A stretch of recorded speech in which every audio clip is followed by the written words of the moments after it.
জুলাই সনদ বাস্তবায়নে আদেশ জারি, নভেম্বরে গণভোট সহ 5 দাবি মেনে নিতে অন্তর্বর্তী সরকারকে 4 দিনের সময় বেঁধে দিয়েছে জামায়াত ইসলামী সহ 8 দল। দুপুরে রাজধানীর মগবাজারে আল ফালাহ মিলনায়তনে সংবাদ সম্মেলনে 3 দিনের কর্মসূচি ঘোষণা করেন জামায়াতের নায়েবে আমির মুজিবুর রহমান। এর মধ্যে রয়েছে ফ্যাসিবাদীদের মোকাবিলায় 13 নভেম্বর সারা দেশে রাজপথে অবস্থান, পরদিন 5 দফা দাবিতে জেলা ও মহানগর পর্যায়ে সমাবেশ এবং 16 নভেম্বরের মধ্যে দাবি আদায় না হলে যমুনার সামনে অনির্দিষ্টকালের জন্য অবস্থান কর্মসূচি পালন করা হবে। জামাতের সেক্রেটারি জেনারেল মিয়া গোলাম পরোয়ার বলেন, সনদের আইনি ভিত্তি ছাড়া প্রশ্নবিদ্ধ হবে জাতীয় নির্বাচন।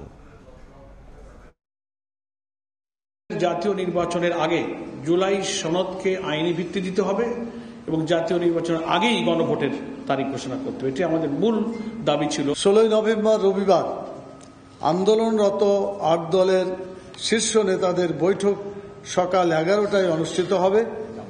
বৈঠক শেষে আল ফালাহ মিলনায়তনে দুপুর 12টা 30 সংবাদ সম্মেলন অনুষ্ঠিত হবে।